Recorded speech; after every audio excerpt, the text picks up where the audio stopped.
es pues la presencia, ¿qué es lo que se hace presente en la acción litúrgica? En concreto, está titulada por la presencia de Cristo en la Eucaristía. En la Eucaristía. Si yo os pregunto así inicialmente, ¿está Jesús presente en la celebración eucarística? Pues enseguida decís que, ¿a través de qué? ¿A través de? A través de las sagradas formas. Bien. A través del pan de la vida, a través del, como diría San Justino, es autor de los primeros siglos, del siglo II, a través del pan sobre el que hemos pronunciado la bendición, es decir, a través de la Eucaristía, el pan de la acción de gracias.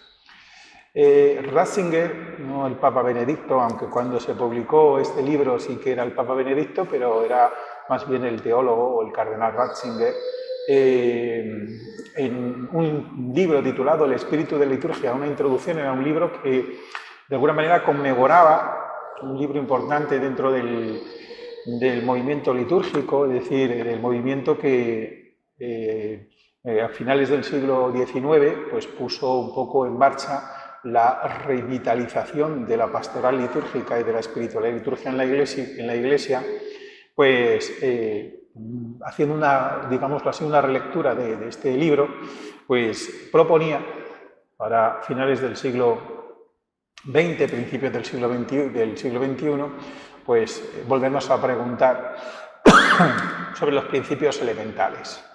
Y en la introducción, en las primeras páginas, la página 33 y 34, como veis, pues se hace estas preguntas.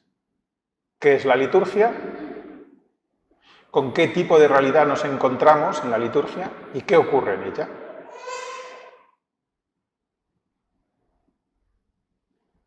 Vamos a hacernos nosotros la pregunta, por lo menos la primera. ¿Qué es la liturgia? Bueno, la palabra de Dios. Eso sería una cosa dentro de la celebración litúrgica, aunque la palabra de Dios es mucho más que la celebración litúrgica, ¿no?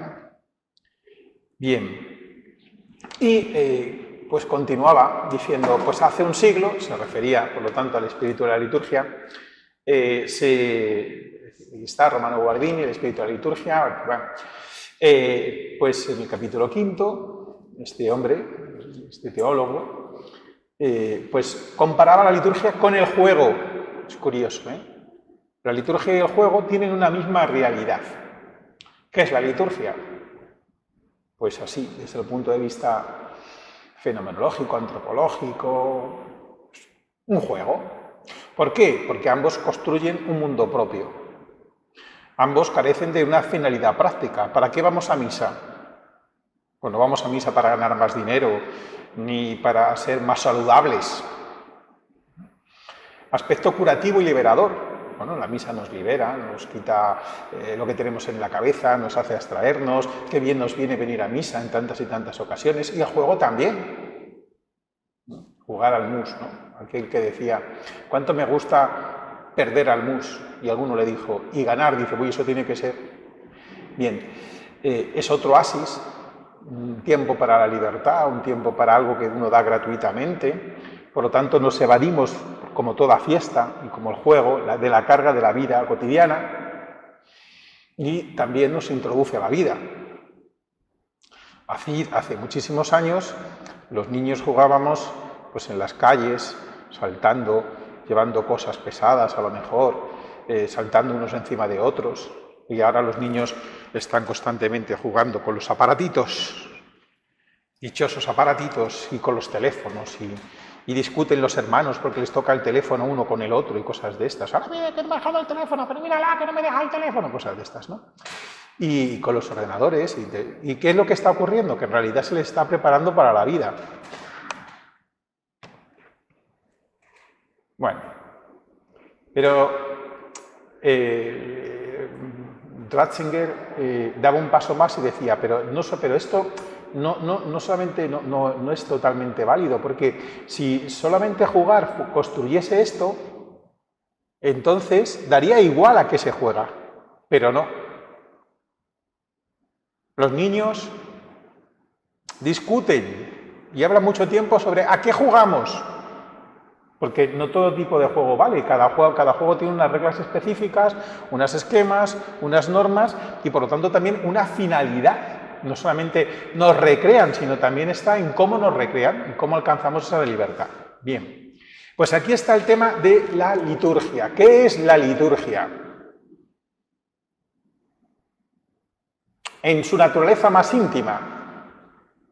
Y bueno, pues vamos a ver unas definiciones. La primera definición, la de tipo ceremonial o estética cultural. Es decir, describen cómo se desarrolla un juego. Por ejemplo, cómo se desarrolla el juego del escondite. ¿Cómo te llamabas? ¿Sabes qué? ¿Cómo? Samantha. ¿Y me puedes decir cómo se juega el escondite? O sea, ¿qué es el escondite? Descríbeme el escondite.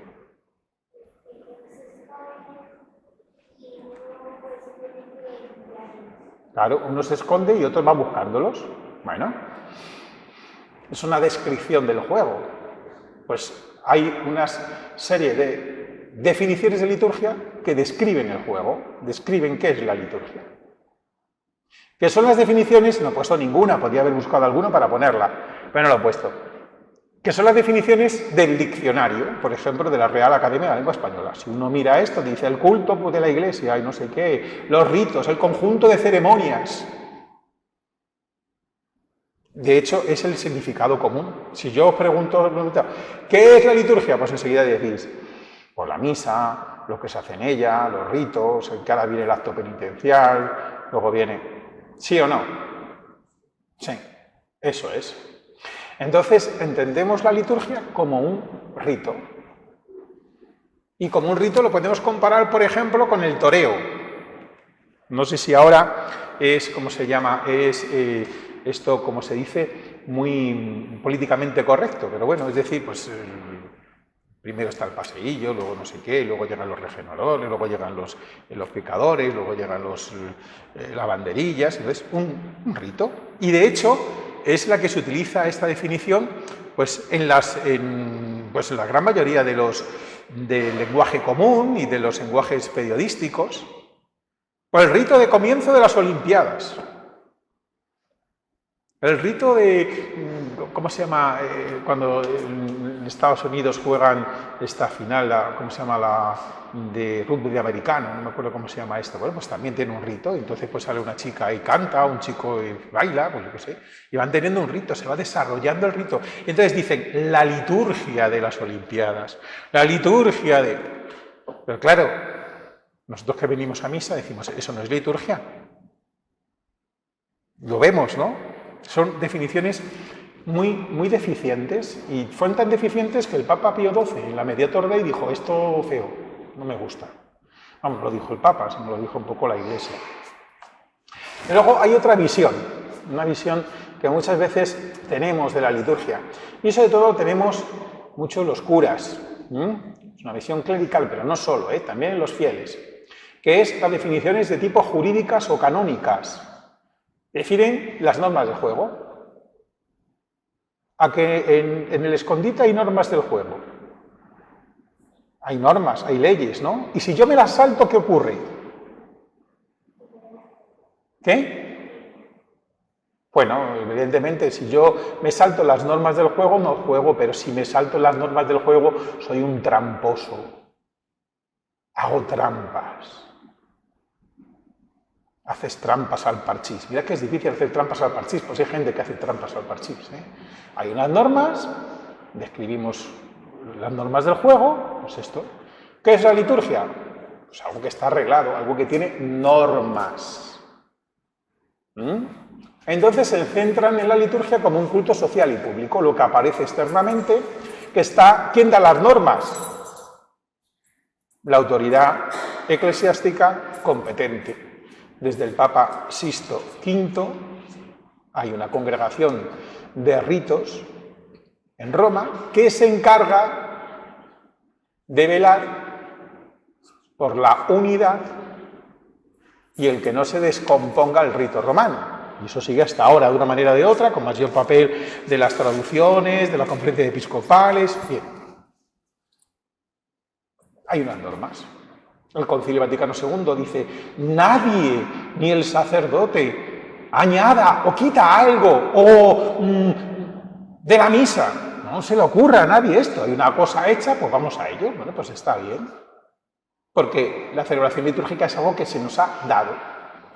Pero solamente quedarnos en esto, convertimos la liturgia en un conjunto de rúbricas que regulan la celebración. ¿Sabéis lo que es una rúbrica? ¿Qué es una rúbrica? ¿Qué? Claro, pero no. Voy a ver si me quito esto. Ahora voy. Aquí el misal. Ay, pues, Dios mío, qué susto. Aquí el misal romano. Aquí unos amigos. Si yo hablo el misal romano, lo voy a abrir por donde mola. Es decir, por donde describe el orden de la misa que se llama el ordinario. Vamos a abrirlo por el ordinario, aquí.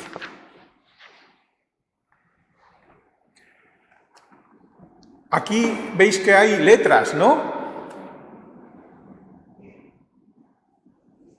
Sí. ¿Y cómo son las letras? Color.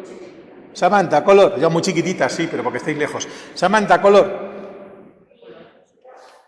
Rojas y negras. ¿Por qué?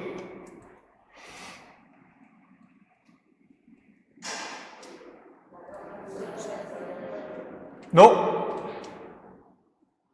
Las rojas son el manual de instrucciones, es decir, las normas. Y como están en rojo, se llama rúbrica.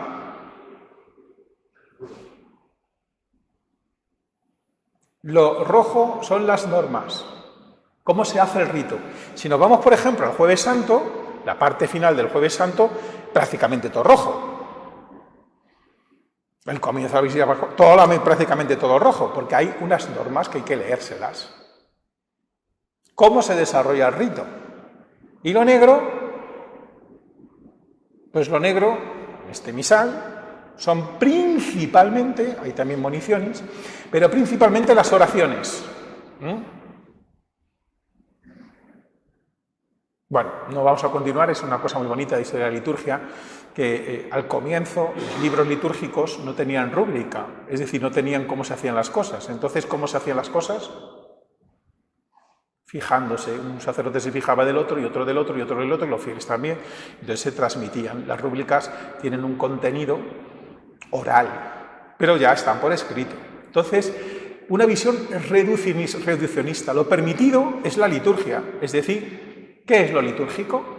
O lo que está permitido, lo que se adapta a las normas. Lo litúrgico, por lo tanto, es lo aprobado, y lo no litúrgico lo que contraduce esta norma. No sé si alguno estáis en el coro, habéis estado alguna vez en algún coro en vuestra vida, ¿no? Y se ha dicho, esta canción no es litúrgica. Claro, que habría que decir, ¿por qué no es litúrgica? En realidad, no es litúrgica por el sentido de la canción, tal vez, o de la música.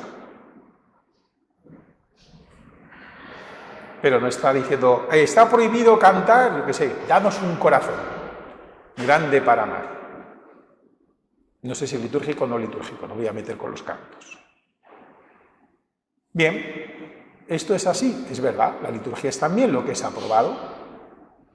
Pero no solamente, porque fijaos, la espiritualidad litúrgica, es decir, lo que produce en nosotros la celebración litúrgica, eso no se puede contener en una norma.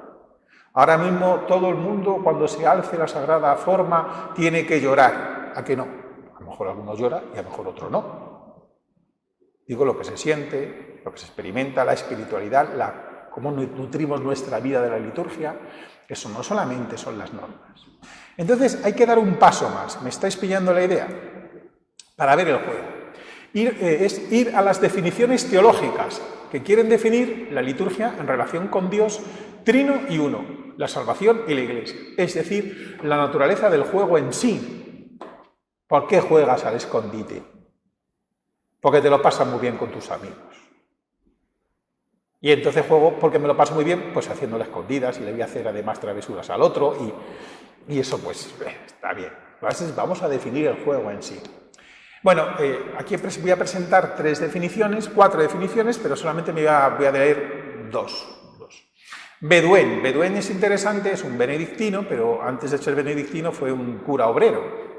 El sacerdocio de Cristo, dice, encuentra su manifestación en las funciones sagradas.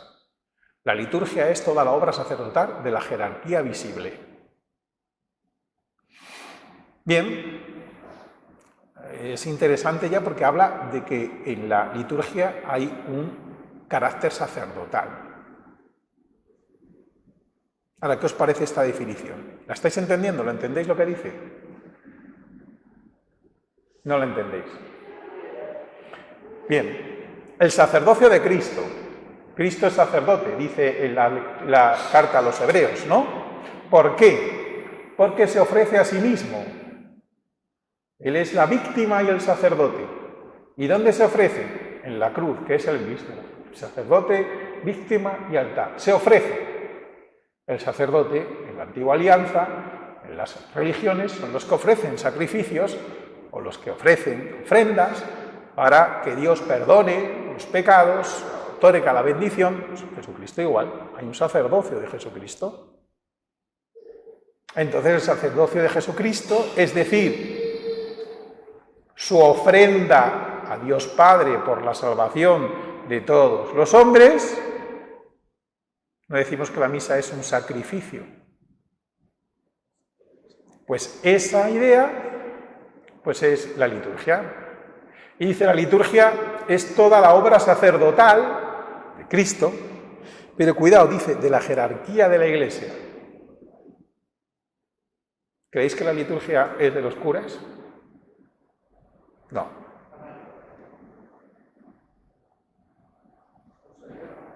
Me parece muy interesante este hombre porque, digo, era cura obrero. Bueno, esto es esa definición de liturgia, es de, cuidado, este es un señor, decir, serio, es un teólogo de movimiento litúrgico serio, de los importantes. Bueno, vamos a saltar a Caronti, que lo he puesto ahí, verdad que está ahí con su crucecita de benedictino también, para pasar a alguien que me tiene un poco a mí siempre enamorado, que es Odo Kassel. Odo Kassel, que fue también un benedictino, que curiosamente falleció cantando el pregón pascual. Cuando acabó de cantar el pregón pascual, pues falleció en 1966.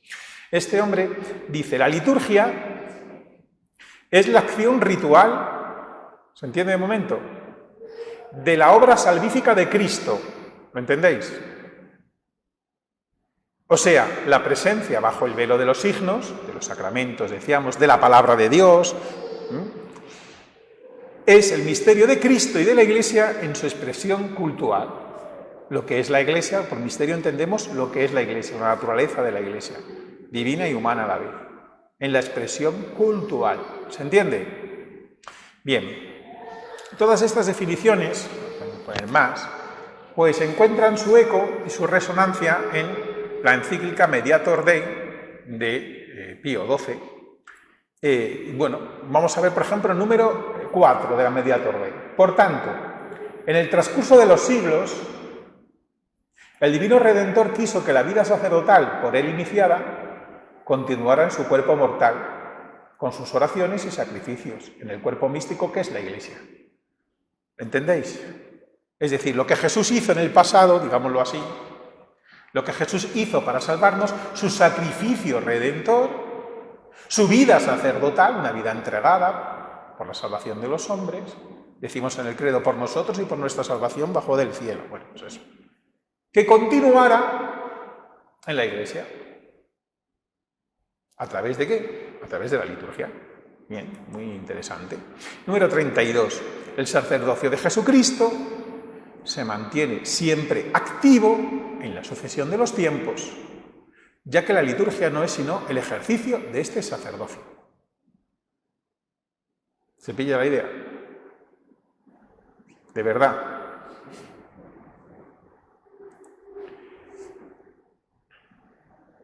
La Iglesia, pues, fiel al mandato recibido de su fundador, continúa ese oficio sacerdotal de Jesucristo, sobre todo mediante la Sagrada Liturgia. Número 29. Definición. La Sagrada Liturgia es, por consiguiente, dice el Papa Pío XII en la Mediator Dei, el culto público que nuestro Redentor tributa al Padre como cabeza de la Iglesia. Vaya. O sea que la liturgia la hace Jesucristo.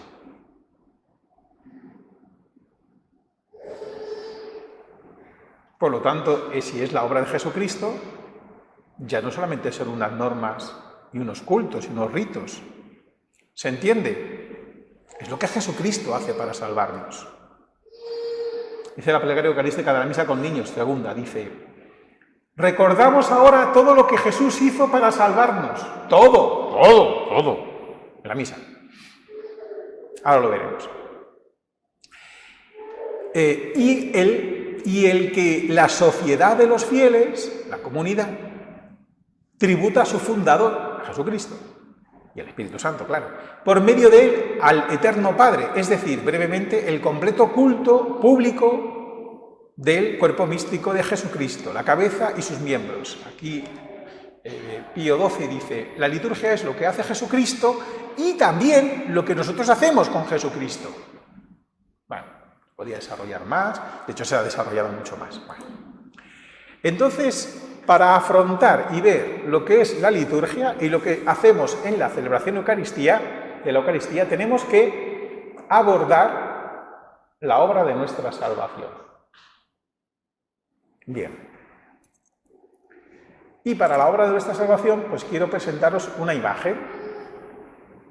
La imagen que este hombre, Jean Corbon, que fue uno de los que ayudaron a elaborar el catecismo de la Iglesia Católica, sobre todo la parte tercera y más la cuarta, pues propone y habla del texto de Apocalipsis 2, 1, 2.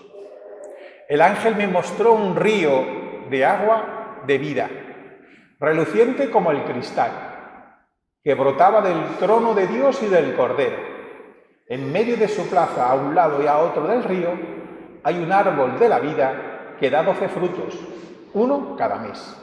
Y las hojas del árbol sirven para la curación de las naciones, y no habrá maldición alguna, y el trono de Dios y del Cordero estará en ella, y sus siervos le darán culto. Esta imagen que aparece en algunos cuadros en el Jardín de las Delicias del Bosco.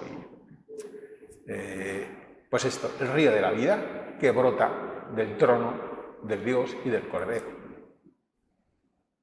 San Juan, el vidente de Pasmos, lo decíamos la semana pasada, ¿verdad? Cuando hablábamos de San Juan que describe su visión en el domingo, en un día de domingo, describe la visión del río de la vida, es decir, de la corriente de la salvación. Hay una corriente de la salvación.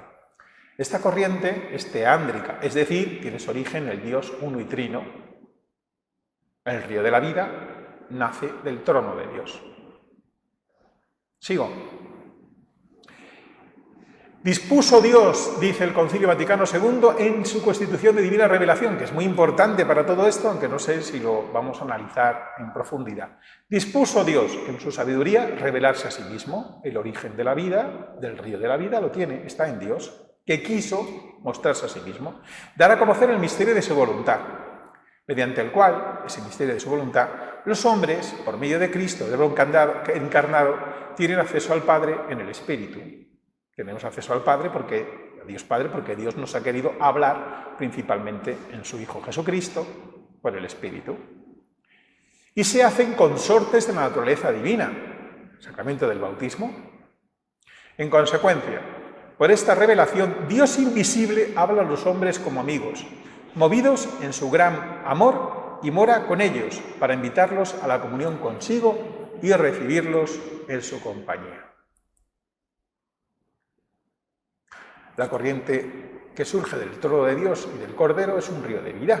Surge de Dios unitrino, esa corriente, y esta corriente, este río, es una manifestación en el mundo que Él mismo ha creado. En nuestro mundo hay una corriente de vida.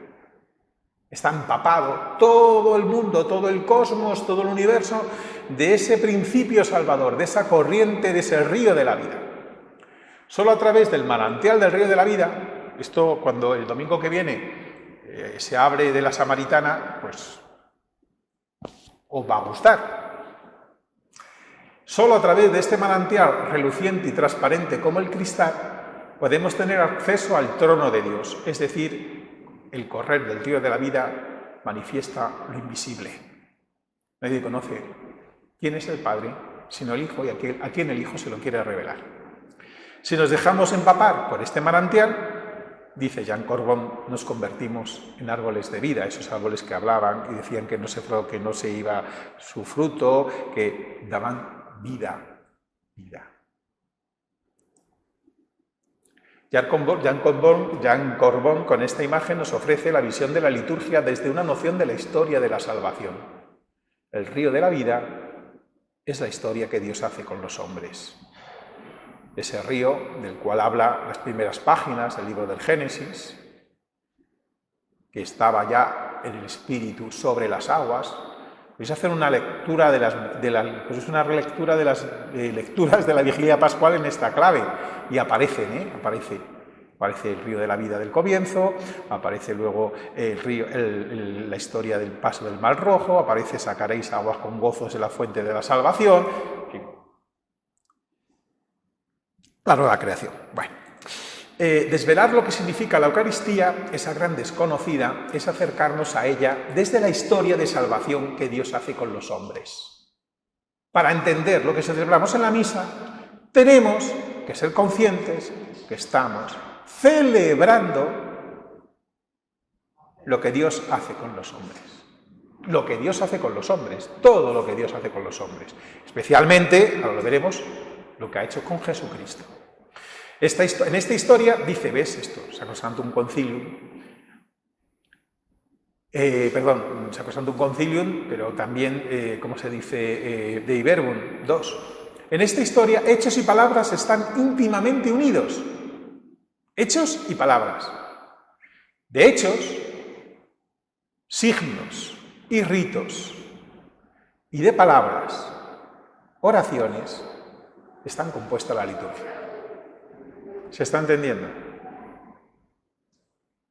Dios habla a los hombres. ¿Cómo habla? A través de las palabras de los profetas, a través del verbo, que es la palabra que es Jesucristo, también a través del espíritu del corazón humano, y también en hechos, que es lo que hacemos, sobre todo si venimos a la Eucaristía diaria, escuchamos, sobre todo en esas lecturas del Antiguo Testamento, los hechos de nuestra salvación. Las batallas del Antiguo Testamento, el rey David que hace cosas que no se deben y cosas que se deben, hechos. Y a través de esos hechos, en esos hechos reconocemos que Dios está presente, está la corriente de vida que llega hasta nosotros. Bien.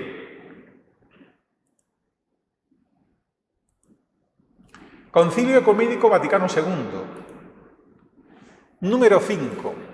Es muy largo, ¿qué hacemos? ¿Lo leemos o tiramos un poco para adelante?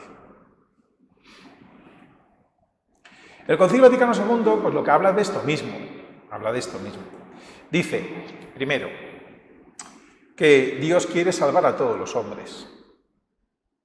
Y si quiere salvar a todos los hombres, pues después del pecado, pues lo sigue buscando a través de los profetas.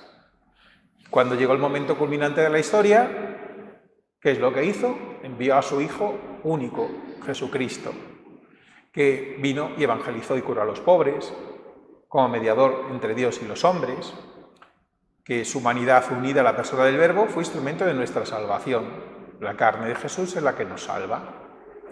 La misión que Jesús hace, pues nos reconcilia con Dios y al mismo tiempo, reconciliándonos con Dios, nos da la plenitud del culto divino, porque es Él el que se entrega, Él es la ofrenda perfecta.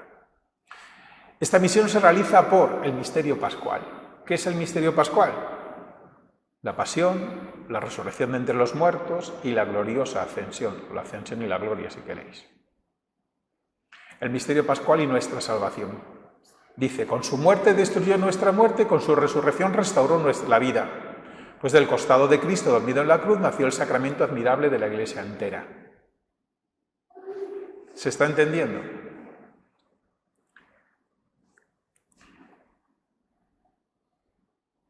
Dios quiere salvar a los hombres y por eso envía su verbo, que se encarna, pues para esto, para evangelizar. Yo creo que lo misma diapositiva, no sé lo que hemos hecho. Número 6, vamos a leerla, que esta es más cortita. Por esta razón, así como Cristo fue enviado por el Padre, envió a los apóstoles llenos del Espíritu Santo. Dios Padre envió a su Hijo Jesucristo, ¿para qué? Para salvar a los hombres. ¿Y para qué envió Jesucristo a su iglesia, a los apóstoles? Para salvar a los hombres. Predicando el Evangelio de toda criatura. Predicando el Evangelio, la palabra. Anunciando que Jesús es el Hijo de Dios. Con su muerte, y que con su muerte y su resurrección, Evangelio, nos libró del poder de Satanás y de la muerte. ¿Solamente predicando? No. También realizando. No solamente anunciando, no solamente, ¿cómo se dice?, predicando, sino también dando trigo. Es decir, realizando la obra de la salvación que proclamaban mediante el sacrificio y los sacramentos, en torno a los cuales, sacrificio de la Eucaristía y los sacramentos, gira toda la vida litúrgica. Por eso, el mismo día de Pentecostés, en que la Iglesia se manifestó al mundo, los que recibieron la palabra fueron bautizados.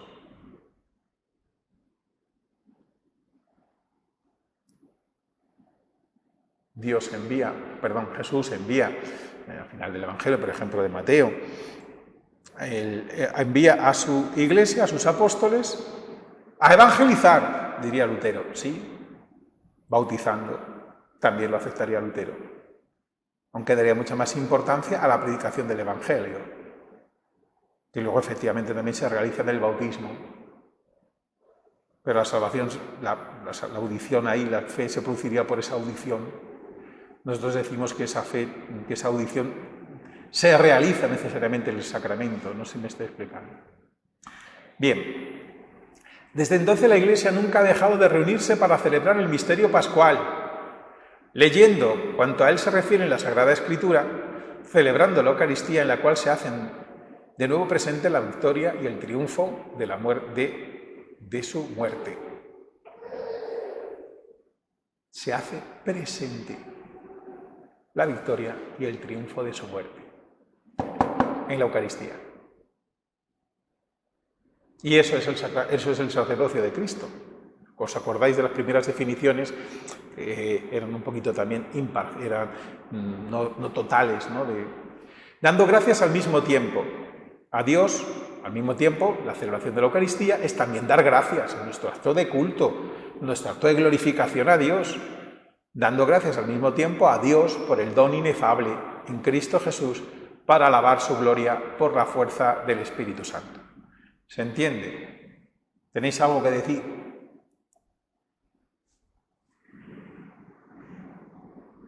Es decir, que Cristo envía a su Iglesia apostólica a predicar y a realizar la salvación. La Iglesia nunca ha dejado de reunirse, ¿os acordáis la semana pasada? ¿Por qué nos reunimos? Sin el Señor no podemos, sin el domingo no podemos. ¿Pero por qué no podemos? Porque es que estamos haciendo presente la salvación. Estamos haciendo presente la salvación ahora en nosotros.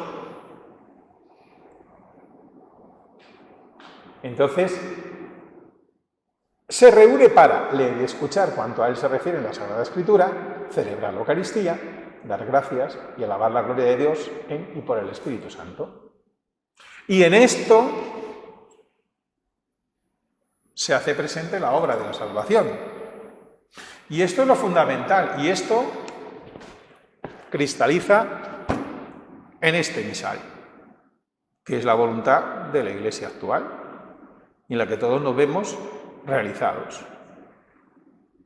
Pero para otros puede ser otro misal, o para otros puede ser, para un grupo puede ser otro rito entero.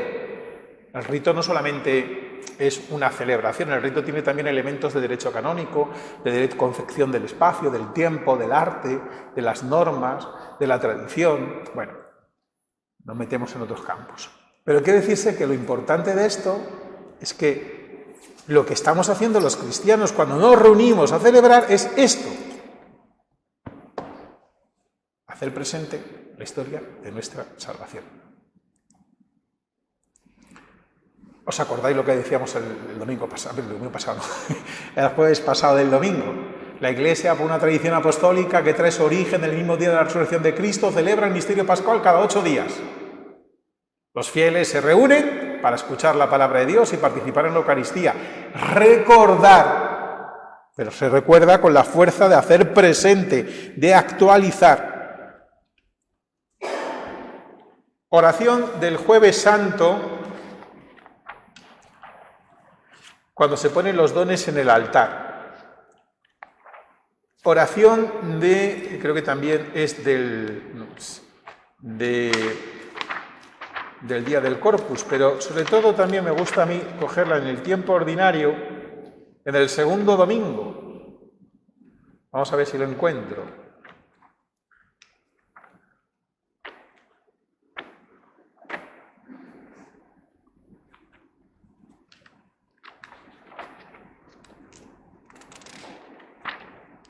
Primer domingo, segundo domingo. Concédenos, Señor, esto lo iremos el Jueves Santo, también. Concédenos, Señor, participar dignamente en estos sacramentos. Pues cada vez que se celebra el memorial del sacrificio de Cristo, se realiza en nosotros la obra de nuestra salvación. ¿Se entiende? Y dice, por eso el domingo la fiesta primordial que debe presentarse e inculturarse a la piedad de los fieles, de modo que sea también un día de alegría, de liberación del trabajo, porque estamos hablando del juego y el juego siempre supone una liberación, un tiempo para jugar y una libertad. En el juego el tiempo pasa de otra manera. ¿A que sí? A que cuando juegas el tiempo transcurre de otra forma. Bien, y llegamos así al número 7 maravilloso de la Sacrosanctum Concilium. Para realizar esta obra tan grande, pues que es grande, toda la historia de la salvación contenida en media hora de la misa, 3/4 de hora, una misa, 1 hora. Para realizar esta obra tan grande, Cristo está presente en su Iglesia. Está presente en toda la Iglesia. En la predicación está presente Cristo, ¿cómo no? En la vivencia de la caridad está presente Cristo. Cada vez conmigo lo hicisteis. El cristiano es el que practica todo. ¿Por qué? Porque está presente Cristo en todo lo que se hace. En todo lo que la Iglesia hace está presente Cristo. Para salvar a los hombres, Cristo está presente. Sobre todo en su acción litúrgica. En media hora se hace todo. ¡Bum!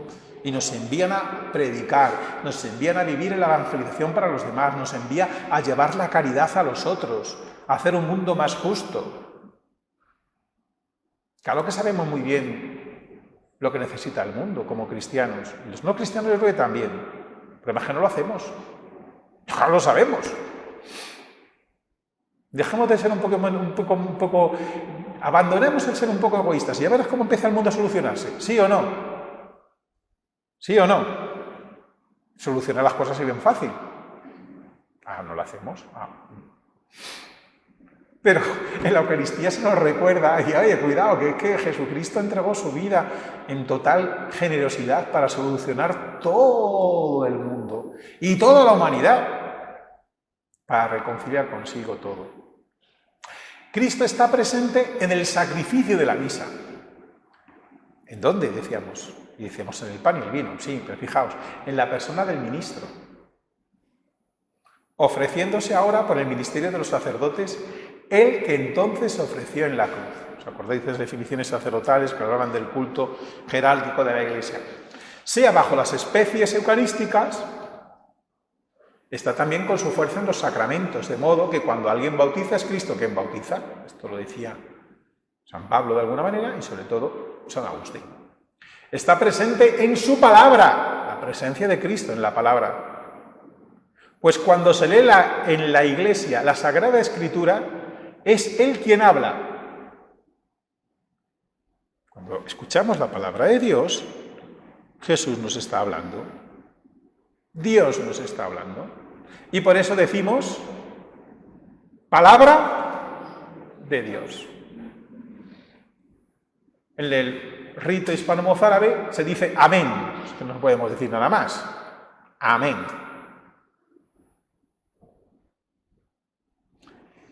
Está presente en su palabra, pues cuando se lee en la Iglesia la Sagrada Escritura es Él quien habla. Está presente, por último, cuando la Iglesia suplica y canta salmos, el mismo que prometió, donde están 2 o 3 congregados en mi nombre, allí estoy en medio de ellos. ¿Y sabéis por qué? Porque la Eucaristía, la primera presencia de Cristo, está en la asamblea reunida para celebrar. Podemos decir muchas consecuencias de estos.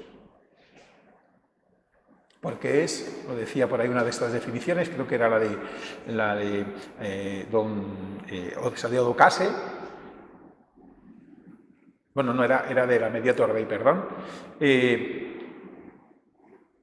el culto de Cristo cabeza y el culto de la Iglesia, que somos su cuerpo. Pero claro, su cuerpo somos nosotros. El sacerdocio no solamente lo ejercen los sacerdotes en la celebración de la Eucaristía, también lo ejercen los fieles. También, ¿cuál? Pues 2 sacerdocios que tienen el mismo origen en Jesús, el único sacerdote, pero de naturaleza distinta. Uno es el sacerdocio bautismal y el otro es el sacerdocio ministerial. ¿Lo estáis entendiendo? Pero es cuidado. Pero es que están en íntima relación uno y otro. De tal manera que no me lo invento yo, sino que el documento más, decir antiguo sería una burrada, pero sí que ese documento en el que está presente casi desde los primeros siglos, ya aparece en San Ambrosio, que es el Canon Romano, Plegaria Eucarística 1, dice: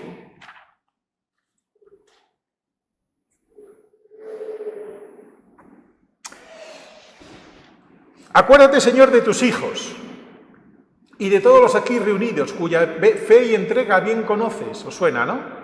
Por ellos y todos los suyos,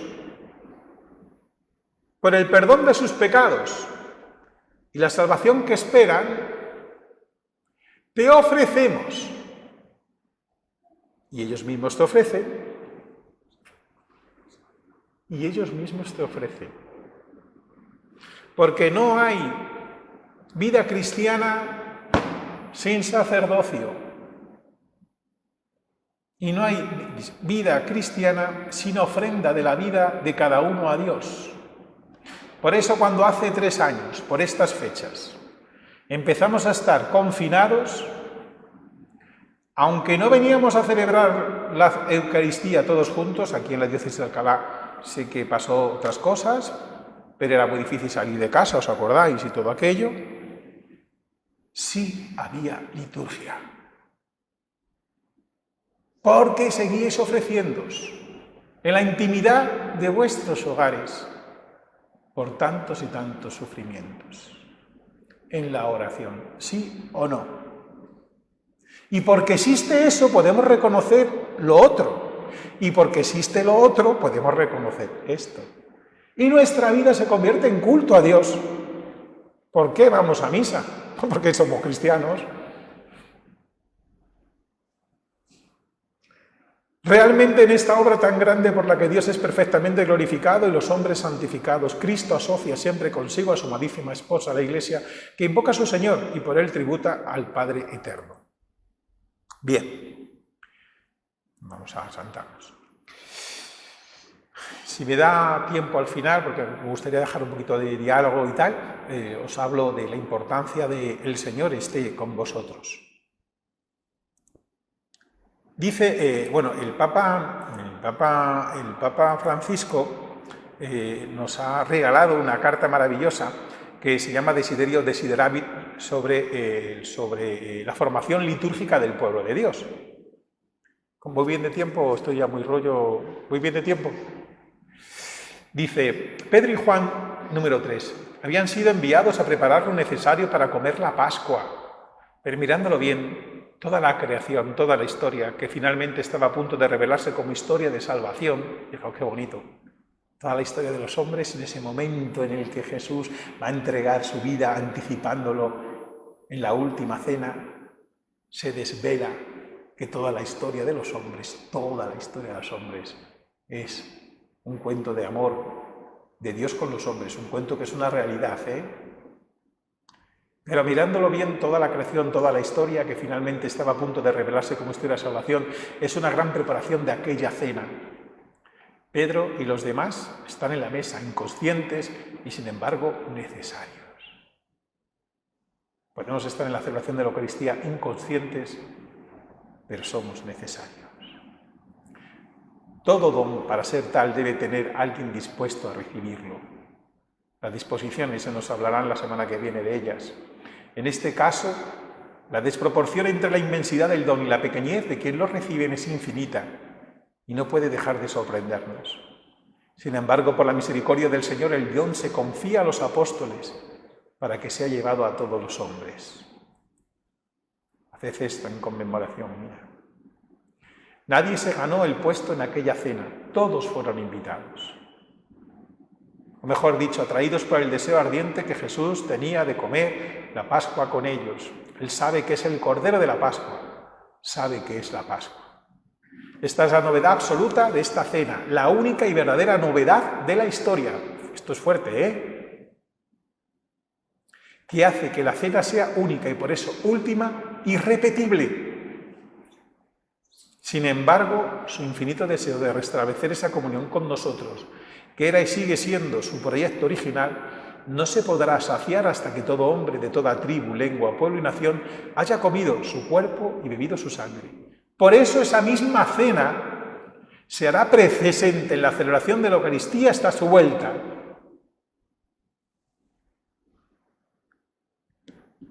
Este es el sacramento de nuestra fe. ¿Qué decís? Sí.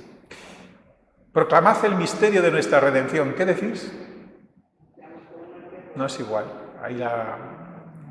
Ahí de las cosas que aparecen en el misal lo tenemos olvidado.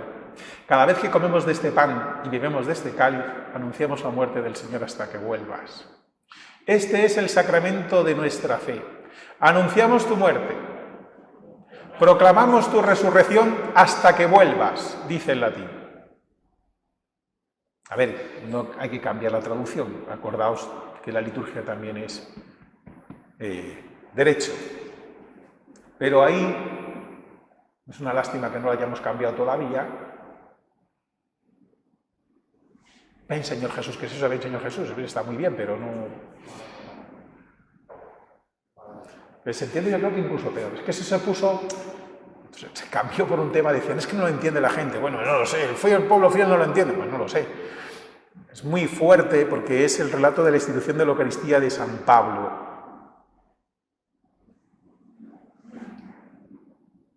En Señor Jesús no, hasta que vuelvas. Celebramos la Eucaristía hasta que vuelva. Y hasta que vuelva se hace presente Jesús con toda su fuerza salvadora. La fuerza del sacrificio de la cruz, realizada, dice el libro el escrito de los Hebreos, de una vez para siempre.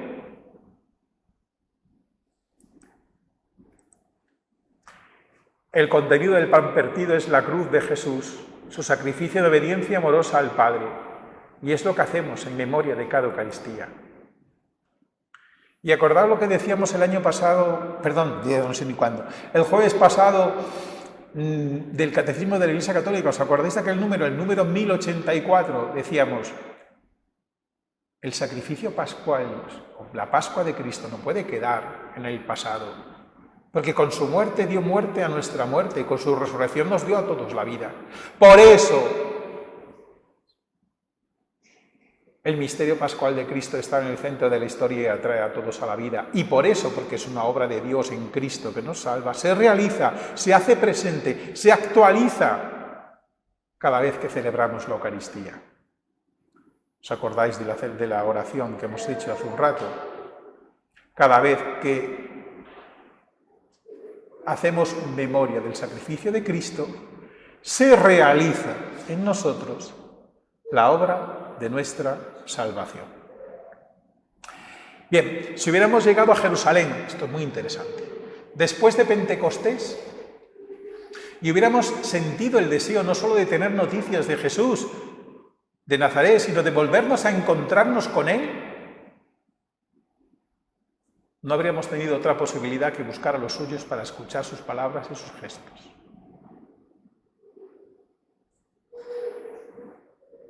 Más vivos que nunca. No habríamos tenido otra posibilidad de un encuentro con Él, sino en la comunidad que celebra. Por eso la Iglesia siempre ha custodiado como su tesoro más precioso el mandato del Señor: haced esto en memoria mía. Pero esto es muy interesante. ¿Cómo nos encontramos con Cristo? En la Iglesia. ¿Cómo nos encontramos con Cristo? En la celebración litúrgica. Cristo no es un personaje del pasado, está vivo, está presente, es actual. ¿Dónde nos encontramos con Él? En la liturgia. Y a través de la liturgia, en nuestra oración, en el pobre, bueno, por supuesto. Pero porque está vivo. No es solo un recuerdo. No solo deseamos tener noticias de Jesús, queremos estar con Jesús. Y dice este número maravilloso: aquí está toda la poderosa belleza de la liturgia. Si la resurrección fuera para nosotros un concepto, una idea, un pensamiento, esto el Papa Benedicto, no Ratzinger, que hablábamos antes, sino el Papa Benedicto lo ha subrayado mucho.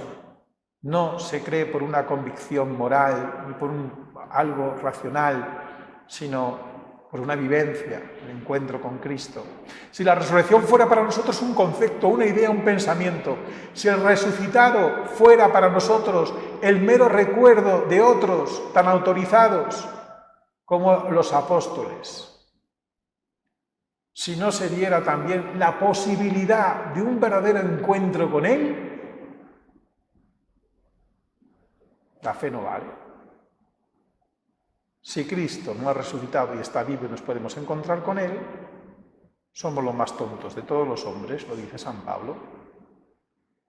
Si no se nos diera también la posibilidad de un verdadero encuentro con Él, sería como declarar concluida la novedad del Verbo hecho a carne. Pasó en el pasado, no pasa ahora. En cambio, la encarnación, además de ser único y novedoso acontecimiento que la historia conozca, es también el método que la Santísima Trinidad ha elegido para abrirnos el camino de la comunión.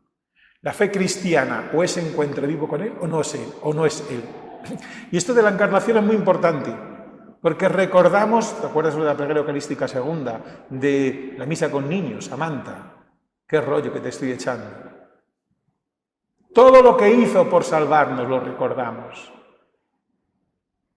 Lo hacemos presente, todo lo que Él hizo para salvarnos. Y si eso no lo hacemos presente,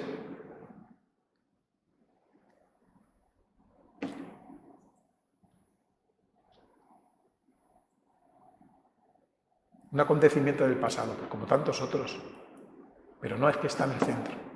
Y dice, la liturgia nos garantiza la posibilidad de tal encuentro. No nos sirve un vago recuerdo de la última cena. Necesitamos estar presentes en aquella cena para poder escuchar su voz, comer su cuerpo y beber su sangre. Le necesitamos a Él. En la Eucaristía y en todos los sacramentos se nos garantiza la posibilidad de encontrarnos con el Señor Jesús y de ser alcanzados por el poder de su Pascua. El poder salvífico del sacrificio de Jesús, de cada una de sus palabras, de cada uno de sus gestos, una mirada, sentimiento, nos alcanza en la celebración de los sacramentos. Y continúa.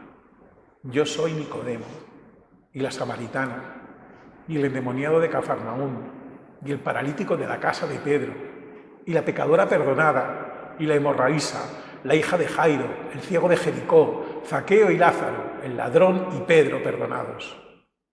El Señor Jesús, que inmolado ya no vuelve a morir y sacrificado vive para siempre, continúa perdonándonos, curándonos, salvándonos con el poder de los sacramentos.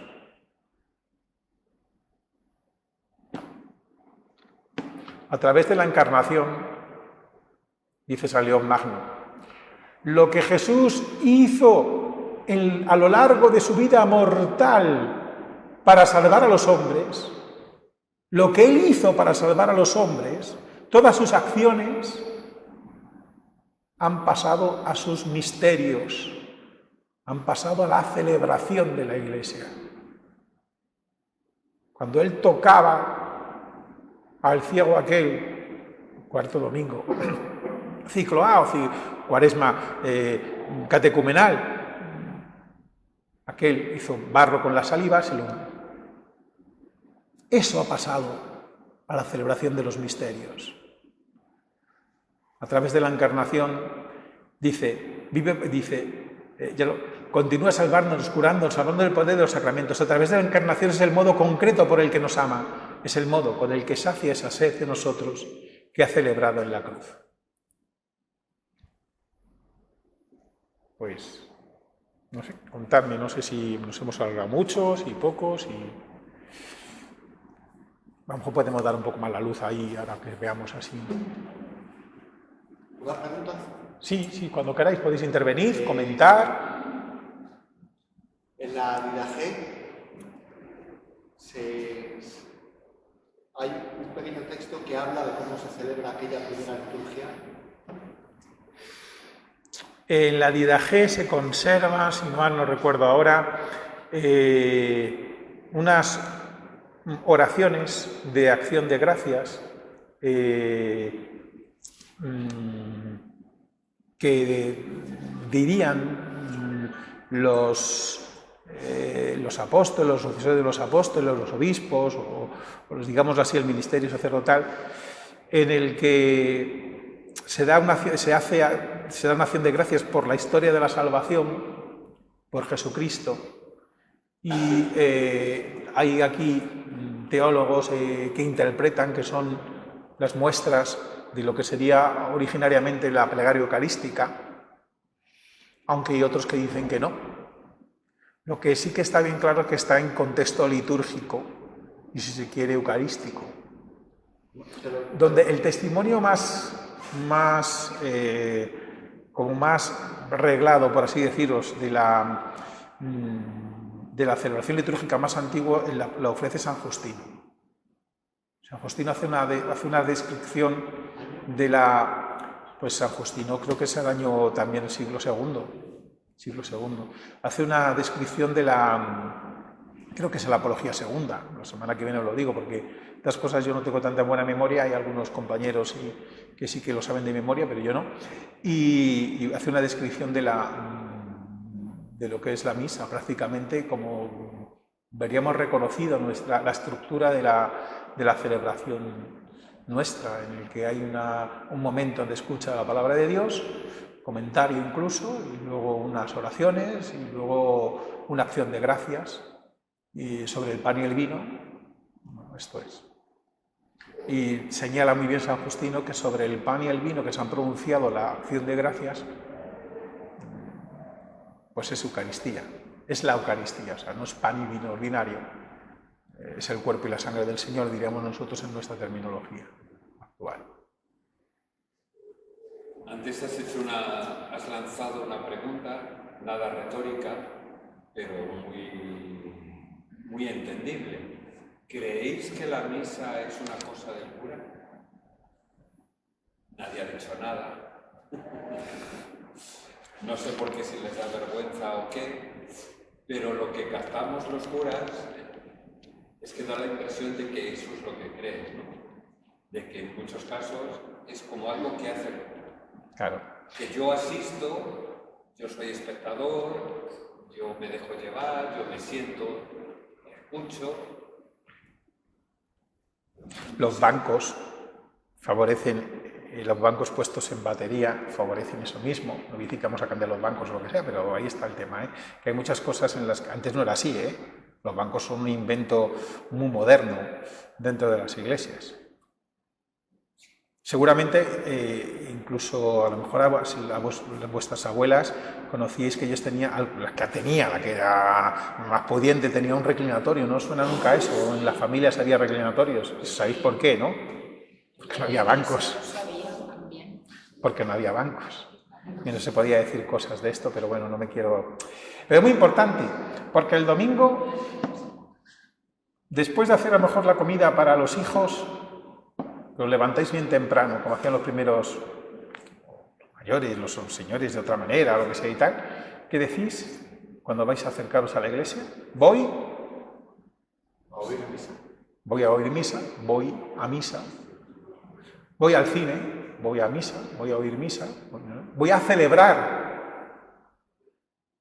la misa o la Eucaristía. Voy a celebrar la Santa Misa. Bien. Pero la Santa Misa no es el rito, ¿eh? Los ritos son santos, por lo que contienen. Voy a celebrar el santo sacrificio de Cristo, la Santa Misa. Entonces, esto es muy importante, lo de celebrar. ¿Quién celebra? O sea, la sacristía, bueno, aquí es muy fácil, porque siempre es Antonio y Manuel, ¿verdad, Antonio? Pero, ¿quién celebra? Ah, no, todos. Ah, todos. Ah, bueno, todos no. Todos celebramos. Es verdad que el sacerdote celebra desde su ministerio, presentando la ofrenda de todos. Pero cuidado. Una pregunta rápida, que si no me voy, porque iba a hablar del Señor esté con vosotros y no... No me digas. Oye.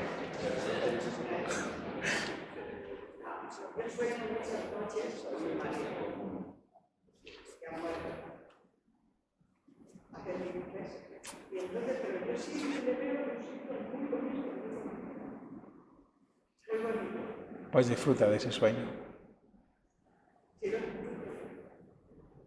Disfruta de ese sueño.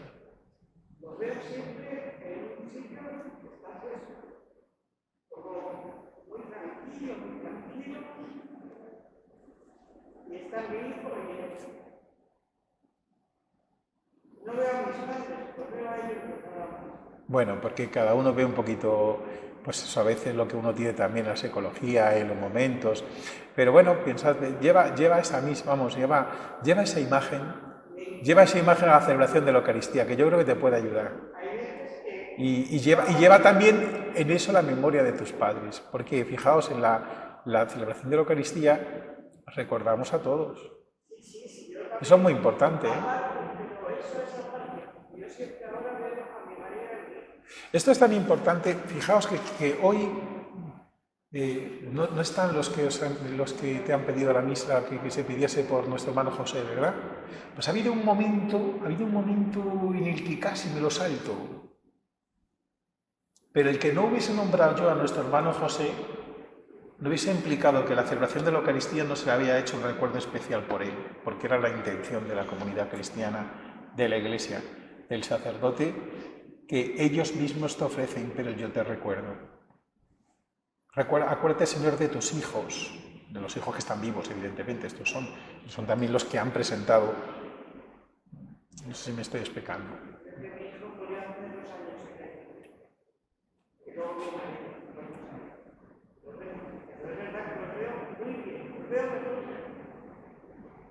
Estaremos mejor que aquí.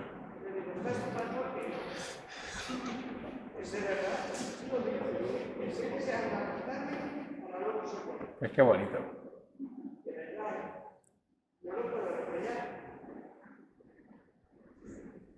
Más ideas, más cosas que queráis. Has mencionado un poquito sobre el vínculo que tiene. Muchas veces hemos interpretado, o han interpretado el Apocalipsis como algo que está por venir, como cosas, catástrofes que van a venir cuando se acabe el mundo y tal, pero en realidad yo he leído que la interpretación real del Apocalipsis, o al menos de una parte del libro del Apocalipsis, es precisamente la liturgia celestial que después nosotros celebramos en la tierra. Sí. Y me pregunto si en el libro del Apocalipsis está el origen del desarrollo de la liturgia, además de la herencia judía, ¿no? ¿Qué tienes que decir a eso? A ver, la liturgia, porque Jesús era judío y los apóstoles eran judíos, tienen ciertamente un origen en la manera de concebir a Dios y por lo tanto también la relación del pueblo con Dios de la religión judía. Pero hay una novedad que es Cristo. Cristo es el judío de Nazaret, muy judío, muy judío. De hecho, hay textos del Evangelio que, entendiéndolo desde claves judías, funcionan muy bien. Muy bien. La semana pasada estuvimos sabiendo a través del sábado, por ejemplo, la idea del sábado. Sí, es cierto, pero la novedad de Cristo es muy importante. Entonces,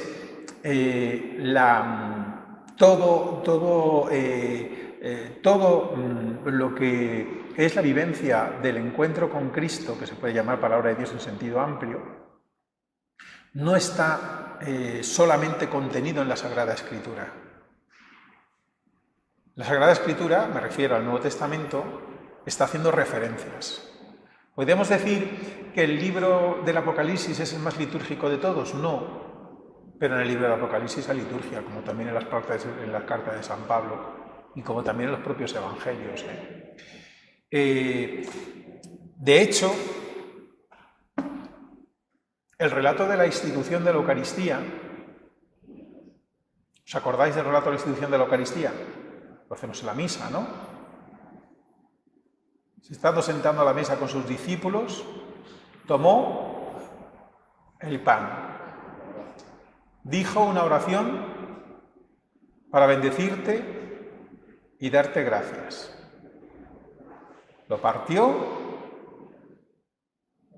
y lo repartió, diciéndoles: tomad y comed todos de él, porque esto es mi cuerpo, que será entregado por vosotros. ¿Vemos los gestos? Miramos los gestos. Tomó el pan.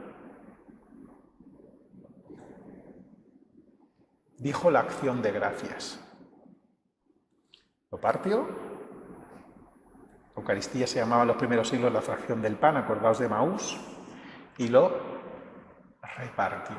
Esos son los gestos, son gestos sacramentales. ¿Y la acción de gracias? ¿Dónde está? No está. Didaje. Suponemos que la acción de gracias será algo, dice San Justino, está escrita, ¿no? Se le ocurre de golpe. Bueno, yo creo que tampoco tendría que ser así. Evidentemente había mucha creatividad, pero no la creatividad de ahora me pongo y ya está. Cada uno según sus fuerzas, decía San Justino.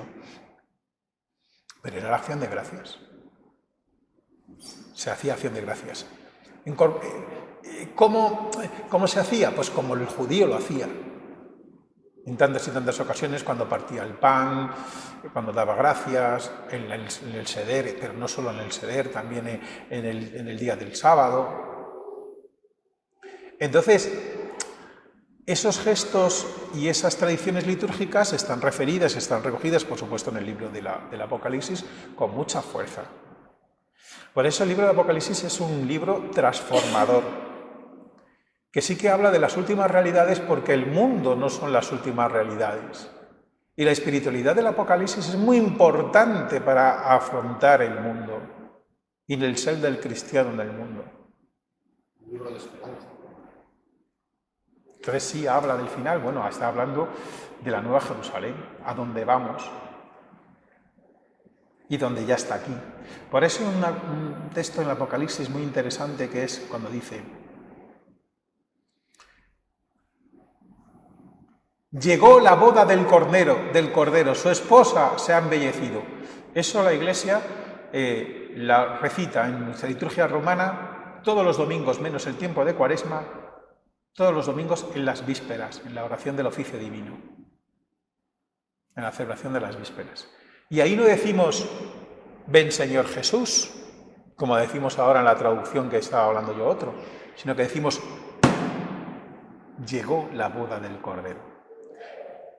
Es una cosa muy difícil de entender, aparece en algunas liturgias.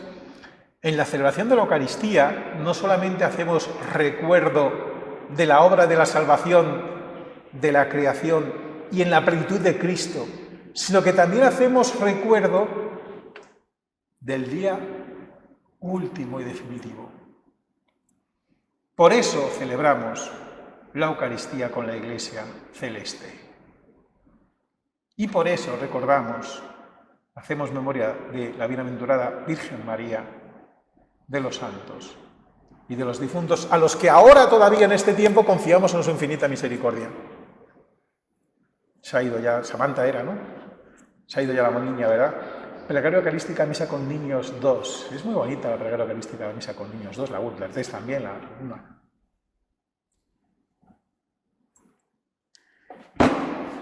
Se convierte como un memorial, es decir, una acción presente, y al mismo tiempo de acción presente también se convierte como algo actual que estamos haciendo.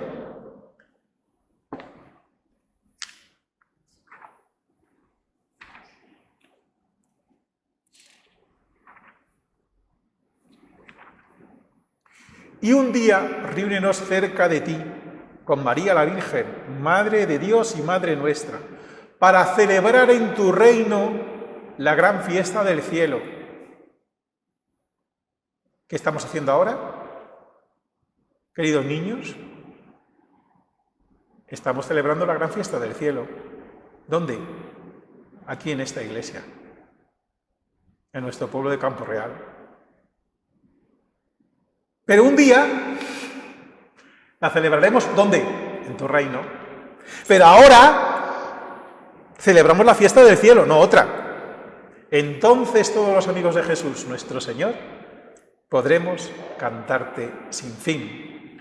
Dice la traducción española, que todos seamos una sola familia para gloria tuya.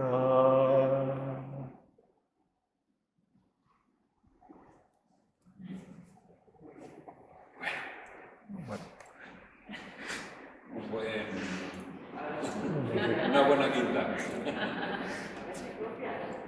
No, él lo hace mejor que yo, créeme.